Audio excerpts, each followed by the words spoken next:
Oi, pessoal! Hoje nós vamos dedicar alguns minutinhos estudando ortografia. Eu vou dividir esse vídeo em duas partes, pois o conteúdo é um pouco extenso. Primeiramente, o que é a ortografia? Bom, a ortografia pode ser entendida como o estudo da escrita correta das palavras, e ela deriva das palavras gregas orto, que significa correto, e grafos, que significa escrita. A ortografia pode nos responder, por exemplo, se viagem é escrita com J ou com G, mas calma que a resposta será vista em cenas dos próximos slides. Uma das primeiras regras da ortografia que precisamos aprender é o uso dos porquês. Existem 4 porquês na língua portuguesa e nós usamos cada um para situações específicas. O primeiro porquê se escreve separado e sem acento. Ele é usado no início ou no meio de perguntas, como na frase de exemplo, por que você se atrasou?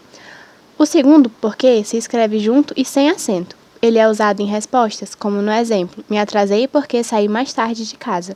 O terceiro porquê é escrito separado e com acento circunflexo e é usado no final de perguntas, como em você se atrasou por quê? E, finalmente, o último porquê é usado como substantivo, que expressa a ideia de motivo ou razão, como na frase explique o porquê do seu atraso. Outro caso que causa bastante confusão é o do emprego do mas e do mais. A palavra mas indica adversidade, oposição, uma ideia contrária, como no exemplo, tentei, mas não consegui terminar o livro a tempo. Uma dica importante é que se você conseguir substituir por porém ou por contudo e a frase continuar a fazer sentido, então a palavra que você deve escrever é mas. Já o mais indica intensidade e adição, como na frase gosto cada dia mais de estudar. Nesse caso, uma dica é que além de ter a mesma pronúncia e escrita e ideia da palavra mais, é igual ao sinal mais das contas matemáticas. Então, agora que você já sabe, nada de se confundir entre essas duas palavras, hein?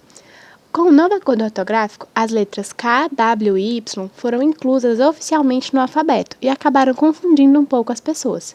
Mas seus usos são bem simples. Eles são empregados em siglas e símbolos, como em km, que é a sigla correspondente a quilômetro, e kg, que corresponde a quilograma, e em K, que simboliza o elemento potássio na tabela periódica. Eles também são empregados em antropônimos e seus derivados, como nas palavras Darwin e darwinismo. E se você não sabe o que são antropônimos, eles são nada mais nada menos que os nomes próprios de pessoas ou de um ser personificado. Essas letras também são empregadas em topônimos e seus derivados, e os topônimos são nomes próprios de lugares, como em Kuwait e Kuwaitiano. Além disso, essas letras são usadas também em palavras estrangeiras que não foram traduzidas para o português, como em hobby e feedback. O uso do X e do CH também possui algumas regras. O X é usado depois da sílaba me, como em mexer, e depois da sílaba inicial em, como em enxofre. Ele também aparece depois de ditongos, como em peixe e deixa, e também em palavras de origem indígena e africana, como em xará e xingar. O CH, por sua vez, é usado na palavra que deriva de mecha, que significa porções de cabelo, e ele vai ser escrito com CH. E também no verbo encher e suas derivações, que vão ser escritos com CH, como em enchente, enchido e encharcar. Também existem regras sobre o emprego do S e do Z. A letra S é usada na conjugação dos verbos por e querer, como nas palavras pôs e quiseram, nos sufixos esa, es ou isa, como nas palavras japonês, duquesa e poetisa, e também em adjetivos terminados em oso e osa, como nas palavras bondoso e oleosa. Já as regras do uso do Z são 3. A primeira delas nos diz que o Z deve ser usado nos sufixos es e esa, que formam substantivos a partir de adjetivos, como em magreza, que foi formada a partir do substantivo magro. A segunda nos diz que o Z deve ser usado nos sufixos isar, que formam verbos, como em atualizar. E a última regra nos diz que o Z deve ser usado nos sufixos zal, zeiro e zinho, como nas palavras capinzal e joanzinho.